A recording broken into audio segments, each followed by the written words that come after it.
परों को खोल जमाना उड़ान देखता है, जमी पे बैठ के क्या आसमान देखता है। ये शब्द हमें हर हाल में उड़ते रहने का हौसला देते हैं। ये शेर हमें बताता है कि किसी भी मुसीबत से डरकर हमें अपने काम को नहीं छोड़ना चाहिए, क्योंकि पूरी शिद्दत और मेहनत से अपने काम को करते रहने का जुनून हमें वो कला सिखा जाता है जिसे परफेक्शन कहते हैं। क्रिकेट की गेंद से 3-4 विकेट लेने की कला और सिनेमाई पर्दे पर एक किरदार को अलग अलग ढंग से निभाने का हुनर ही परफेक्शन कहलाता है, जिसे मेहनत के जरिए ही हासिल किया जा सकता है। और बात जब हिंदी सिनेमा में संपूर्णता लाने की हो तो इस प्रतिभा की गिनती में बहुत कम अभिनेता ही आते हैं। आज के इस एपिसोड में हम एक ऐसे ही परफेक्ट अभिनेता की बात करने वाले हैं जिसकी संवाद अदायगी और अपने किरदार को पी जाने वाली बात का कायल हर सिनेमा प्रेमी है। इसमें आज हम बात करने वाले हैं हिंदी सिनेमा के शाकाल यानी कुलभूषण खरबंदा जी के बारे में। कुलभूषण खरबंदा का जन्म 21 अक्टूबर 1944 में अविभाजित भारत के पंजाब राज्य में अटोक जिले के हसन बादल नामक स्थान पर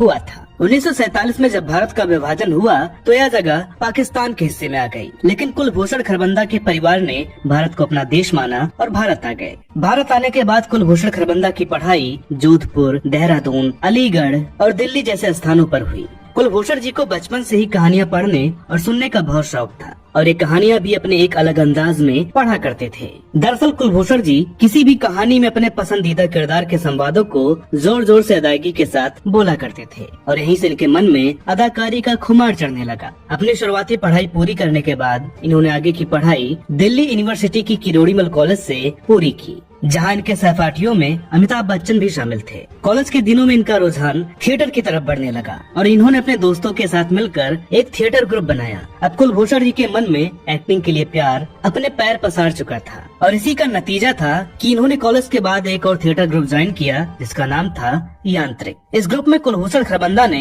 अपनी प्रतिभा से सबको अपना दीवाना बना लिया था, जिसका परिणाम यह हुआ कि कुलभूषण जी इस ग्रुप के पहले विद्यार्थी बन गए जिन्हें एक्टिंग के लिए पैसे दिए जाते थे। कुलभूषण खरबंदा अपने थिएटर ग्रुप में एक बड़ा नाम बन चुके थे, लेकिन वो वहीं नहीं रुकना चाहते थे। अपनी अदाकारी को बेहतर से बेहतरीन बनाने की उनकी जिद उन्हें एनएसडी ले गई, जो उस समय अपने शुरुआती दौर से गुजर रहा था। कुलभूषण खरबंदा ने एनएसडी में प्रवेश करने के लिए एग्जाम दिया और उनका सिलेक्शन भी हो गया, लेकिन वो फिर कभी भी वहाँ नहीं गए, जिसका कारण इन्होंने उस समय एनएसडी के बारे में प्रचलित कई भ्रांतियों को बताया है। कुलभूषण खरबंदा एनएसडी को छोड़कर कोलकाता चले गए और एक गैस फैक्ट्री में सेल्समैन के तौर पर नौकरी करने लगे और साथ ही यहाँ अपनी अदाकारी के ख्वाब को जीवित रखने के लिए कुलभूषण जी पदातिक नाम के एक थिएटर ग्रुप में शामिल हो गए। यहाँ कुलभूषण जी ने एक से बढ़कर एक नाटकों में अभिनय किया, लेकिन सखाराम बिंदर नाम के एक नाटक को लेकर एक बहुत बड़ा विवाद खड़ा हो गया, जिसके चलते इन्हें अपने काम से निकाल दिया गया। काम से हाथ धोने के बाद कुलभूषण जी ने अपना पूरा समय थिएटर को समर्पित कर दिया और अपनी प्रतिभा और काम से खुद को एक अच्छे अभिनेता के रूप में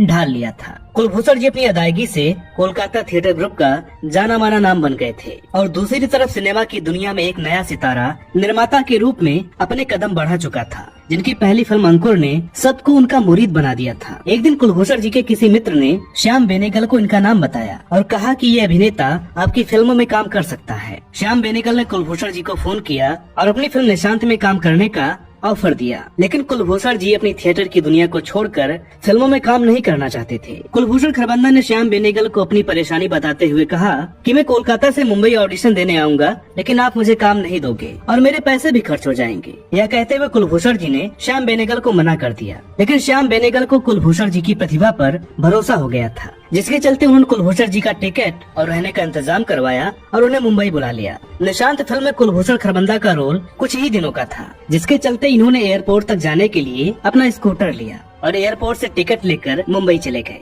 ये सोचकर कि कुछ दिन शूटिंग करने के बाद जल्दी ही कोलकाता वापस आ जाऊंगा। लेकिन किस्मत को शायद कुछ और ही मंजूर था। मुंबई आने के बाद लगभग 1 महीने कुलभूषण जी को फिल्म के शुरू होने का इंतजार करना पड़ा और इसके बाद जब शूटिंग शुरू हुई तो इनके काम और प्रतिभा ने श्याम बेनेगल पर अपना जादू कर दिया। श्याम बेनेगल ने कुलभूषण जी के काम को देखते हुए इन्हें अपनी कुछ और फिल्मों में साइन कर लिया और कुलभूषण जी का स्कूटर कोलकाता एयरपोर्ट पर 3 सालों तक उनके आने का इंतजार करता रहा। कुलभूषण खरबंदा की पहली मेन स्ट्रीम बॉलीवुड फिल्म का नाम जादू का शंख था, जो साल 1974 में आई थी। थिएटर के अपने शानदार अनुभव को साथ लेकर आए कुलभूषण जी ने निशांत के बाद मंथन, जुनून और भूमिका जैसी फिल्मों में भी श्याम बेनेगल के साथ काम किया, जिसके चलते थिएटर के बाद पैरेलल सिनेमा में भी कुलभूषण खरबंदा एक जाना पहचाना नाम बन गए थे। श्याम बेनेगल और कुलभूषण खरबंदा की जोड़ी जहां पैरेलल सिनेमा में झंडे गाड़ रही थी, वहीं दूसरी ओर रमेश सिप्पी और जावेद सलीम की जोड़ी ने हिंदी सिनेमा को बदल कर रख दिया था। 1975 में आई फिल्म शोले ने हिंदी सिनेमा के एक नए दौर को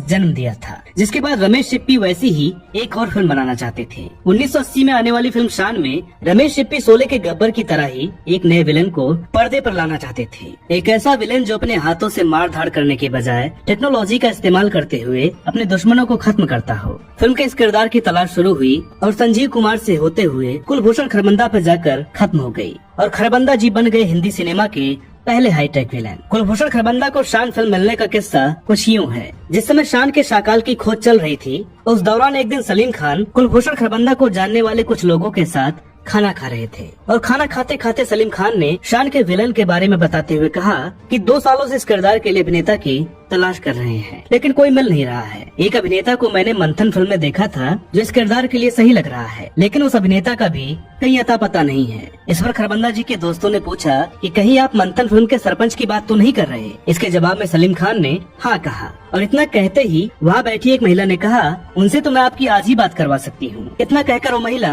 वहाँ से चली गई। कुलभूषण खरबंदा के पास जाकर उस महिला ने सलीम खान की बात उनसे करवाई और सलीम खान ने उन्हें सुबह मिलने के लिए बुला लिया। सुबह जब खरबंदा सलीम खान के घर पहुँचे तो वहाँ फिल्म शक्ति से जुड़े कुछ लोग भी बैठे हुए थे। सलीम खान ने खरबंदा जी को शान के लिए फाइनल किया और शक्ति फिल्म से जुड़े लोगों ने उन्हें शक्ति के लिए साइनिंग अमाउंट पकड़ा दिया और इस तरह कुलभूषण खरबंदा को एक साथ अपने करियर की 2 सबसे बड़ी फिल्में मिल गयी। शान फिल्म की शूटिंग खत्म हुई और फिल्म सिनेमा घरों में रिलीज हुई। फिल्म को देखने वाला हर इंसान अमिताभ बच्चन के होते हुए भी 8 लाख की लागत से बने हुए उस डैन में बैठे हुए शाकाल से नजरें नहीं हटा पा रहा था। शान फिल्म का शाकाल अमर हो गया और साथ ही हिंदी सिनेमा में शुरू हो गया कुलभूषण खरबंदा का जादुई सफर, जिसके कई आयाम तय होने बाकी थे। साल 1981 में आई श्याम बेनेगल निर्देशित फिल्म कलयुग को महाभारत का आधुनिक संस्करण माना जाता है, जिसमें शशि कपूर और रेखा जैसे अभिनेताओं ने भी काम किया था। श्याम बेनेगल के अलावा अब कुलभूषण खरबंदा कई और निर्माताओं के चहेते बन गए थे। इन निर्माता निर्देशकों में रमेश सिप्पी, दीपा मेहता, जेपी दत्ता और महेश भट्ट जैसे बड़े नाम भी शामिल थे। 1982 में आई फिल्म अर्थ, जिसका निर्देशन महेश भट्ट ने किया था, कुलभूषण खरबंदा के सिनेमाई सफर को एक नया आयाम देने वाली फिल्म थी, जिसमें शबाना आजमी और स्मिता पाटिल जैसी दिग्गज अभिनेत्रियों ने उनके साथ काम किया था। कई फिल्मों में विलन का किरदार निभाने के बाद कुलभूषण खरबंदा ने आगे कैरेक्टर किरदारों में भी अपनी प्रतिभा का लोहा मनवाया और एक से बढ़कर एक किरदारों को जीवंत करने का काम किया। बॉर्डर, घायल, गुप्त, जो जीता वही सिकंदर, शक्ति और लगान जैसी फिल्मों में इनके निभाए किरदार आज भी सिनेमा प्रेमियों को याद हैं। कुलभूषण खरबंदा के निजी जिंदगी की बात करें तो इनकी शादी महेश्वरी देवी से हुई थी। महेश्वरी देवी से उन्हें एक बेटी हुई जिनका नाम श्रुति खरबंदा है, जो एक ज्वेलरी डिजाइनर के तौर पर काम करती है। बहुत से लोग कीर्ति खरबंदा को भी इनकी बेटी मानते हैं, लेकिन ऐसा नहीं है। फिल्मों में काम करने के बाद कुलभूषण खरबंदा ने टीवी में भी हाथ आजमाया, लेकिन 2011 में कुलभूषण खरबंदा हॉर्स राइडिंग करते हुए गिर गए,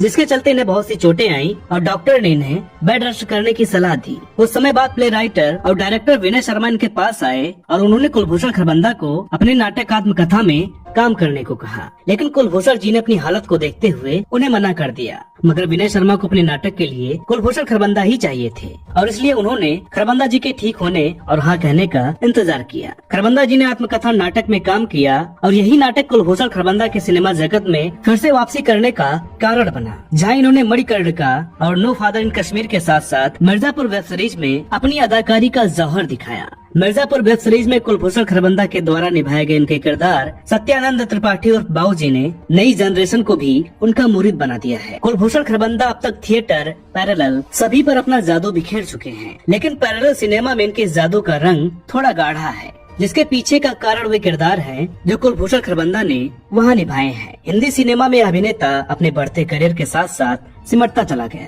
शान जैसी फिल्मों में मुख्य फोकस में रहने वाले कुलभूषण खरबंदा 90s के बाद कुछ मिनटों में सिमट कर रहने लगे थे। मिर्जापुर वेब सीरीज ने कुलभूषण खरबंदा की इसी सिमटती अदाकारी को फिर से फैलाव देने का मौका दिया, जिसका इन्होंने पूरा फायदा भी उठाया है। लगभग 45 सालों का सिनेमाई करियर और लगभग 150 फिल्मों में अपने शानदार काम के बावजूद भी इस महान अभिनेता को एक भी अवार्ड नहीं दिया गया। 1986 में फिल्म गुलामी के लिए कुलभूषण खरबंदा को अपने करियर का एकमात्र फिल्म फेयर नॉमिनेशन दिया गया था। इसलिए कहा जाता है कि शायद कई काम ऐसे भी होते हैं जिनके लिए कोई अवार्ड मायने नहीं रखता, वो काम हर अवार्ड से बढ़कर होता है।